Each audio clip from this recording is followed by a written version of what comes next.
the land of my birth. This is Jamaica, my Jamaica. This is the land of my birth. And I don't really need to repeat what you've said about letters. And I think the importance of letters is what you talked about, the way in which it connects us to the past and takes us to the present and hopefully into the future. And someone that does that so well and has done that so well is our next guest. Her name is Karen McCarthy Woolf. She was born in London to English and Jamaican parents. Karen's debut collection, Avia of Small Birds, was shortlisted for the Forward Prize and the Jerwood Prize. Her second collection, Seasonal Disturbances, is quoted as being witty. It takes on nature, migration, the city, and was written while she was a resident writer with the UK's National Maritime Museum. She's also a recipient of the inaugural Laureate Prize for Environmental Natural Natural Poetry 2020. She's also been the recipient of multiple other prizes, but also she adapted the Virginia Woolf program in Orlando, nominated for the BBC Audio Award, and her poetry documentary was based on family letters tracing her heritage back to Jamaica, and that was done through BBC Three, and we will definitely share the link. And I'm so pleased to welcome Karen into this space to discuss letters and how Jamaica and her connection through her grandmother's letter took her on this wonderful journey. Hello and welcome, Karen. Hey, Khadijah. Good to see you.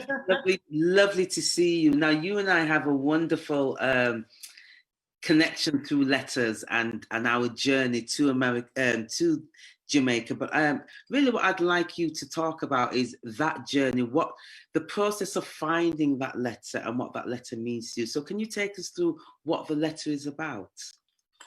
Well, my father passed away in 2013, and he was a really natural kind of family archivist in a lot of ways. And it was interesting because he was born in the 30s. He was an only child, which was really unusual, of course, at that time. He was brought up by his grandmother in the country, in Glengoff, in St. Catherine. He didn't really have a very close relationship with his mother or his father, who he didn't really know at all.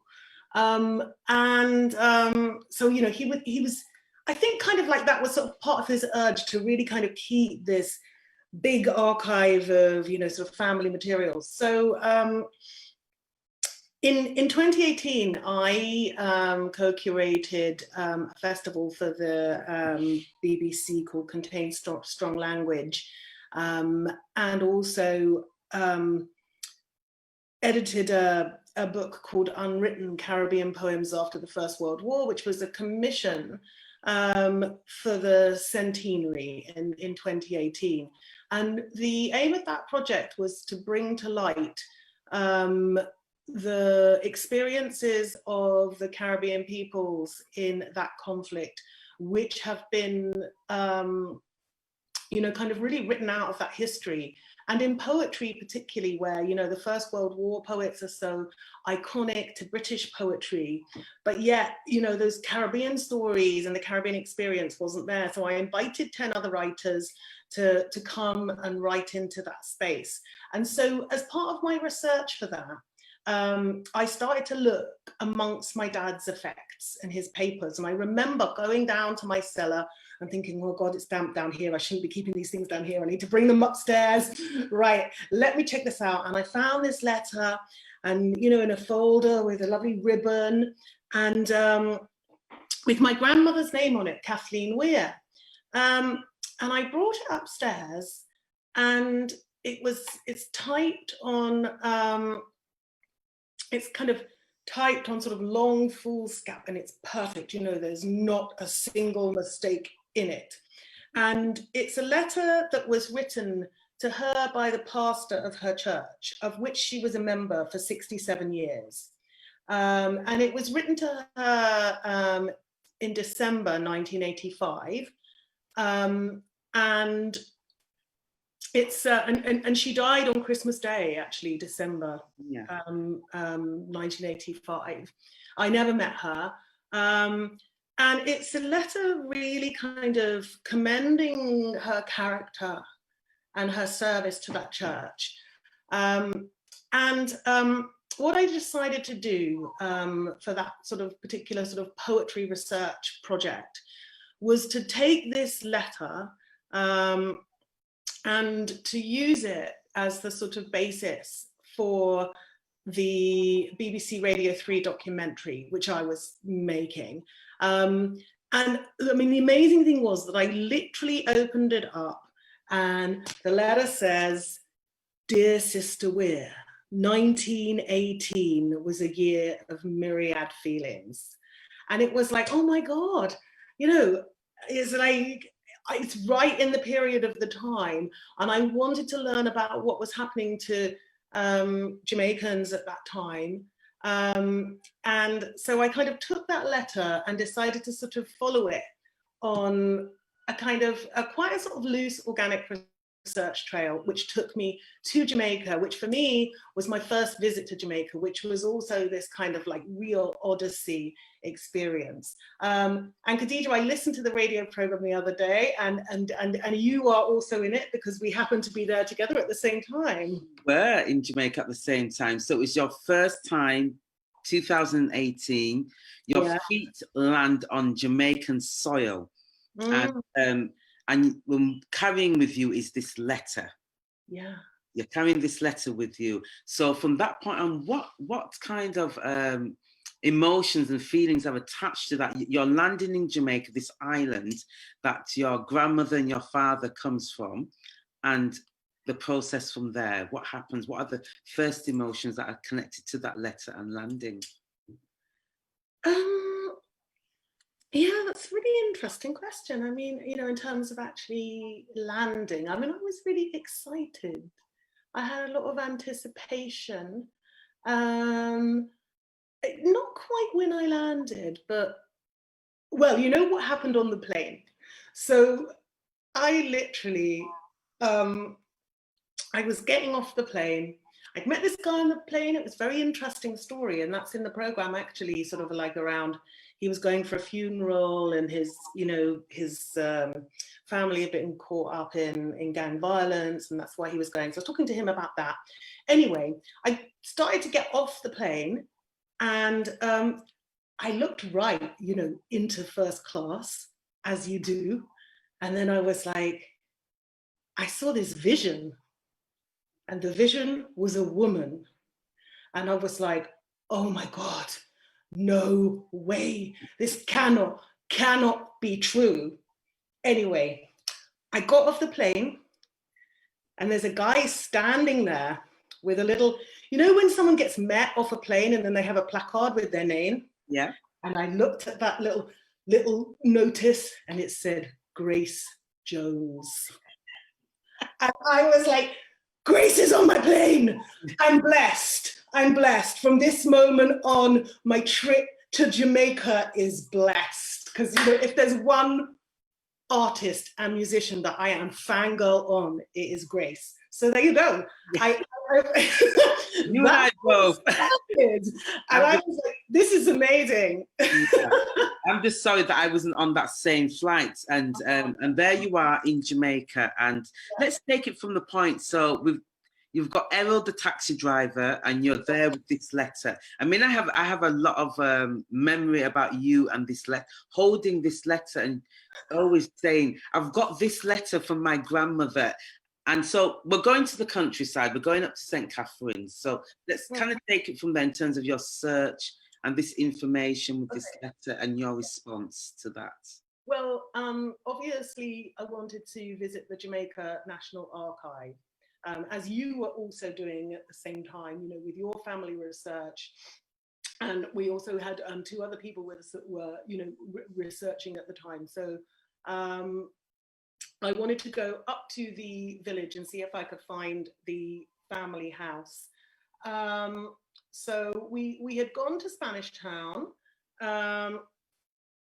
and then we went up to Glengoff, the village. And, you know, there was a kind of like, I had kind of deliberately not done lots of like finding out before. I wanted to keep myself kind of innocent. And anyway, so we went up to the village, we went to the local bar, and this was very exciting, you know, like just to sort of go in, check it out. This guy was like, yeah, I know the house, I know the family, etc., etc. So eventually found the house, and then I was really excited because in the actual yard of the house, which was not really, my dad was first cousins with Beres Hammond, so the house was a Hammond house as well. So it's a kind of like, you know, there's a connection there because their grandmothers were sisters, or their mothers were sisters. Anyway, so in the yard there, they had a big speaker stack, and I was so excited to see that there was music being played in that house, because for me, that's the most important thing. And back to this taxi with Errol, our driver, because he always had a soundtrack on. And the thing that I totally, absolutely adore about Jamaica so deeply is that there's always a soundtrack playing. Music is playing everywhere. When we walked to the church and we found the church, we could hear this one woman, this young girl singing, you know, singing a hymn. You always hear that. So anyway, we leave Glengoff, we leave St. Catherine because it's under curfew, so we can't really stay there anyway. We have to, you know, we couldn't actually stay for the party, which I was actually very disappointed about. Because I was like, this is how I'm going to find stuff out. And BBC were like, well, you're not insured. And I was like, well, yeah, but I've done a lot of things without BBC insurance. I mean, Karen is kind of playing it down a little bit. It was big sound system speakers stacked. Yeah. Stacked and ready to shake up the countryside with reggae music. Yeah. So we leave Glengoff, St. Catherine, and at the top of this letter, okay, there was always, you know what, I had this feeling in my bones, you know, I just knew it, but at the top of the letter, you know, there's the address, and they were, you know, Kathleen Weir, 10 Darling Street, Kingston 10. I was like, okay, I think it was 10. I can't remember the postcode exactly, but I thought, Darling Street, it sounds so cute. It sounds so lovely. It sounds so sweet. This is like and the letter is like a love letter. Anyway, as we start driving, I mean, Errol, our driver, Khadijah, you know, he was a kind of chatty guy, wasn't he? Yes, he was. He always had a story. Anyway, I said, listen, Errol, I really want to check out my grandmother's church because I just want to go there. I want to feel it. I want to go to everywhere I can in this letter. So I need to go to this address. Errol did not speak for like how long? He was silent. He was silent for, it must be 10 minutes. He said nothing. The next thing you know, he stops outside this building. We're like, what's this? He said, wait in the car. We looked outside, there's a guy like lolling on the corner with what looks like a machine gun. We're like, yeah, we'll wait in the car. That's fine, no problem. We'll just wait here in the car. Then he says, okay, come. You know, and he's like, takes me into this building. Anyway, it turns out that it's like the main police station. And the guy sitting there on the desk is like, kind of like, yeah, you. And I was like, well, I've got this letter from my grandmother. And, you know, to my grandmother from her church, and I'm researching it, and I'm making this BBC program. And he's like, I was like, what? He's like, Minagada. I'm like, what's wrong? He goes, Gaza that.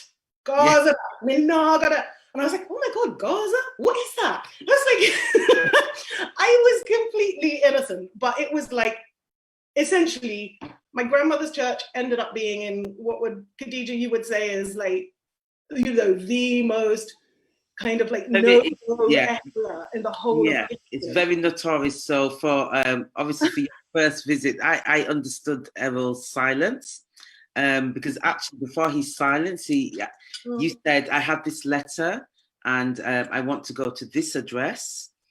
And this address is in Kingston 10 or wherever. And this place is called Tivoli Gardens. Now, I know Tivoli Gardens, and it's very notorious for gang violence and other things, you know, and it's not a place that visitors would go unchaperoned. And so you want to go to Tivoli Gardens. And for him, who doesn't live in Tivoli Gardens, that really was his silence to, I don't want to take you there. But since my job is to take you wherever you need to go, I will take you there. So the first stop was the police station. For the police officers to, I actually got caught up in your letter journey. So for the police officers to speak to us about what, well, the word was, is what you want wrong, yeah. Was the thing, what you want wrong here. So it was quite an interesting experience, but I would like for you, because this letter takes you on this whole journey through Jamaica. It takes you into the parish of St. Catherine's, to Glengough. It takes you down into Kingston, Tivoli Gardens. It takes you over to Spanish Town to research the archives and the records, the birth records. I would, can I ask a favor of two things from you? Is to give us something, a reading from the letter, some lines from the letters, and also your response to that poetically, how you respond to that in the work. Yeah, sure. Yeah. What I'll sort of say briefly about it, Khadijah, is that the letter's in a form that I invented called a coupling. So it's kind of like I cut, you know, the line from the letter and then wrote, it's like a call and response form, and then I wrote a response line underneath. So I'll just read a little bit of just the letter, just so you get the flavor. And then I'll read the sort of opening bit of my poem, which repeats that. Yeah, just grab it here. Yeah.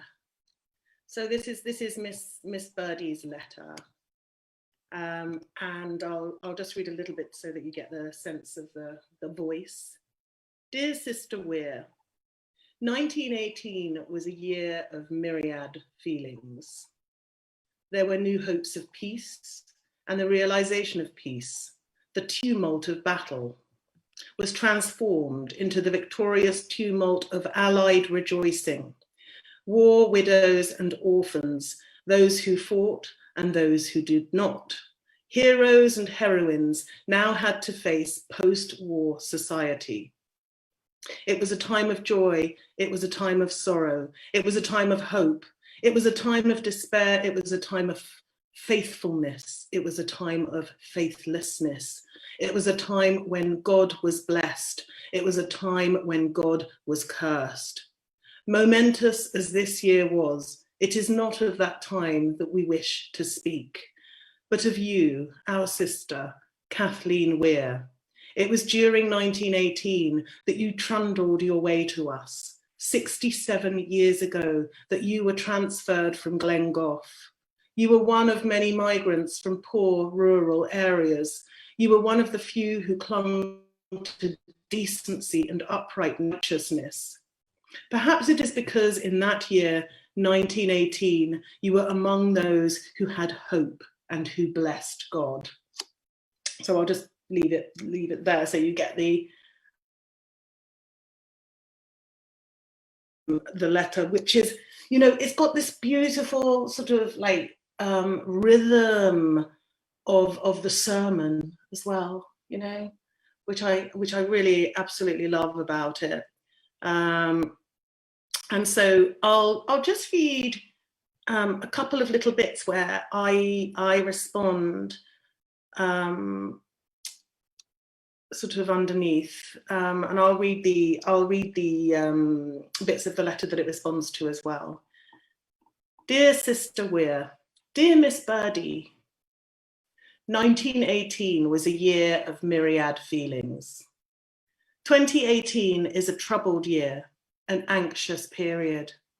A spirit of uncertainty prevails here and abroad. Our hearts are easily led along thorned and fearful paths, where light is a pinprick in the dark, strewn with visions of rubble and ruins, shaded by vast glass towers that splinter the sun as it falls at dusk. It is a time of barbed and hidden dealings, where the poor freeze and hard-edged men make fractious sport of war and killing. There were new hopes of peace, as now, dear grandmother, there are few hopes for peace.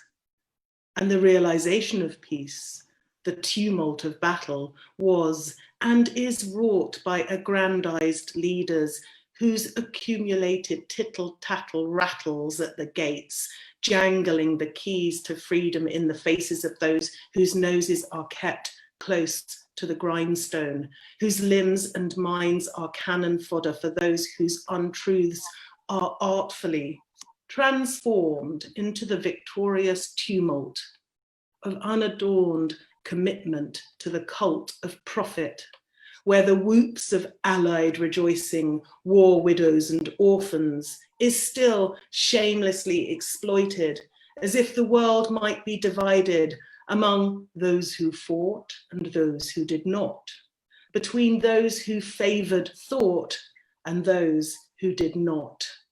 Heroes and heroines now had to face post-war society, a society where heroines are trafficked and heroes displaced, where the sea is full of things we can't atone for, where the sea is full of those who paid for yachts they'll never sail on, where the sea is full of filthy rivers awash with spinning gyres, where the sea is full of empty water bottle tops, deep in the bellies of albatross, where the sea is full of ghostly shanties, where the sea is full of bones and babies. So I might just leave it there, just to give you the flavour. Oh, thank you. That such beautiful words, both in the poetry and both in the letter. We do have a couple of questions. Oh. Well, I saw one question that came through, and actually, there probably is going to be a couple more. Let me just check, but definitely one of the questions that has come through is, what happened in the police station? Did you end up going to the church? If yes, how did you persuade them? If no, how did you persuade yourself, or did you get the police to escort you? So what actually happened after the police station when we were asked? Because I'm saying we now because I was with you. You were there. Yeah, live and direct. So, but jive, right? Yeah. Yeah, but it's your story. So it'd be really lovely for you to. It'd be really lovely for you to tell the people what actually happened once we got to the police station and you wanted to find this church of your grandmother's. You're in this notorious place called Tivoli Gardens, better known as Gaza.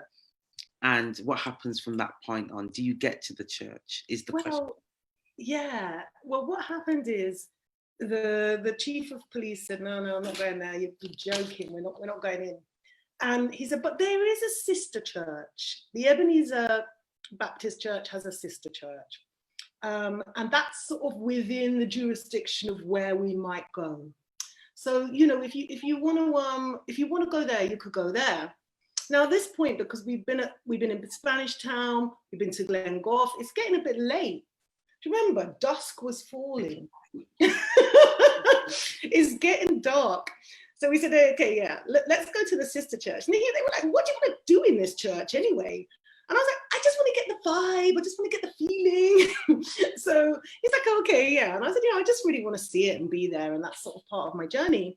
So everyone goes, yeah, okay, I'll take you to the sister church. And so we drive a little bit and then we get out and we start walking down and everyone's like, yo, careful with those guys now. It's getting late. And we approached this church and I take a lot of photos, I keep a sort of photo diary. We saw this church and I was like, oh, there it is. And it's a Coke Memorial Church. And I said, oh, that's funny. That's a funny name for a church, but anyway, yeah, whatever. Okay. So we arrived at this sister church and I remember it was very, very, it was very quiet inside. There were two ladies who greeted us, and one of them had just been robbed, actually. I remember that one of the ladies had just been robbed, and they took the letter. So I said, I have this letter. I have this letter from my grandmother's church. They're like, your grandmother's church? They said, well, yeah, this used to be the sister church. And so I sort of handed over this letter, and it was taken, and it was photocopied and filed away, and I left my business card, you know. And I was like, you know, I'm just hoping to find out more. Is the pastor still here? Is this pastor that wrote the letter still alive? And but people weren't sure. So we ended up in the sister church, but I had no idea that actually this sister church was actually was the memorial to Judas Coke, who was very, very, you know, who was extradited. I think he was extradited from Jamaica. There was a huge gun battle.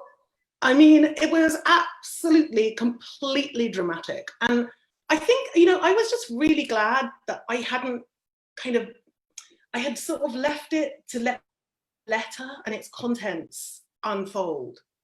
Do you know what I mean? So that we went in there and it was fine. And, you know, people were really quite helpful, actually. I think, you know, but there wasn't really much kind of going on. There was no service. It wasn't the time of day. So we ended up in that sister church. Does that sort of, it was kind of like that, wasn't it, Khadijah? It was. It was definitely that. And there was this, and you've explained it so well. There are some funny moments that we had around that in terms of how we retell that story, but really that is actually what happened.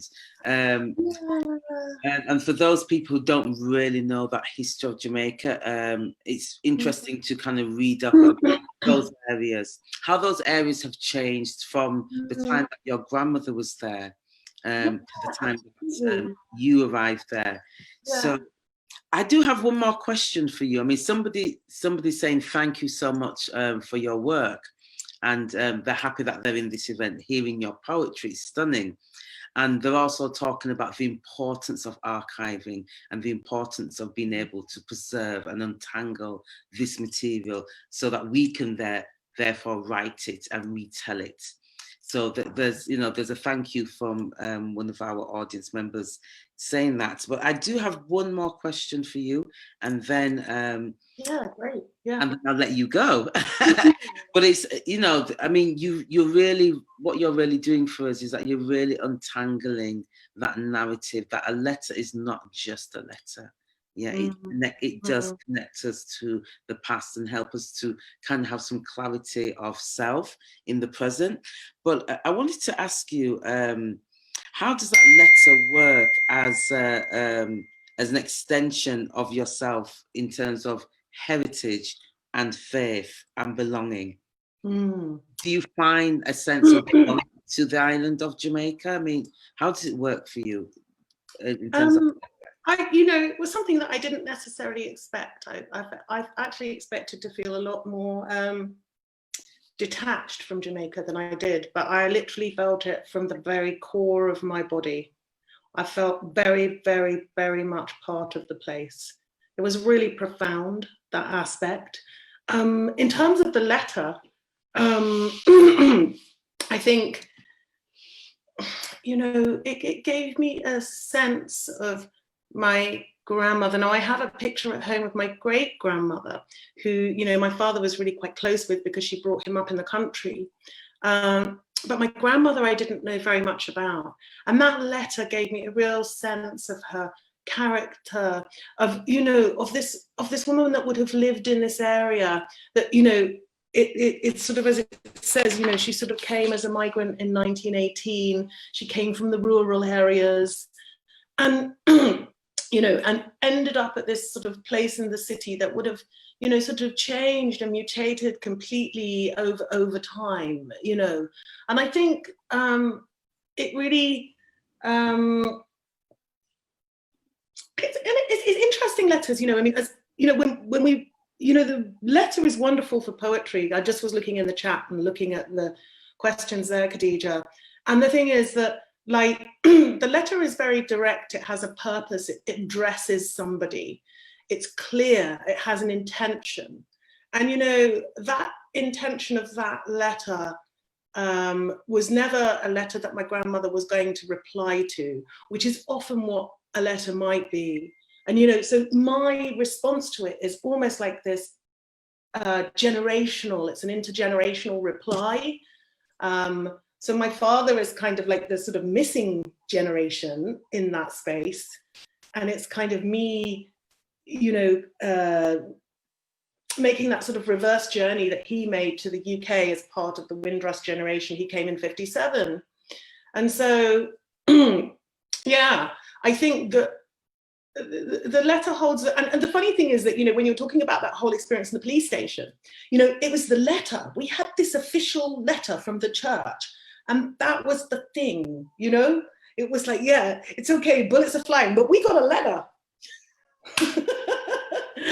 And you know, that was our kind of real absolute, you know, it was a joy to make that journey, and it was a joy to make it through. Yes. Through a letter such as that. Yeah, and listen, we could talk forever on this conversation, definitely, but we do have to move on. And so I'm going to say thank you very much for having you here, Karen. It's been amazing. And if there's any more questions for Karen, she can definitely answer them in the chat if you're going to stay with us, Karen. Yeah. So thank you very much for your time, and let's catch up soon. Thank you so much. You are most welcome. Okay. This is the land of my birth. This is the land of my birth. This is Jamaica, my Jamaica. This is the land of my birth. This is the land of my birth. This is the land of my birth. This is Jamaica, my Jamaica. This is the land of my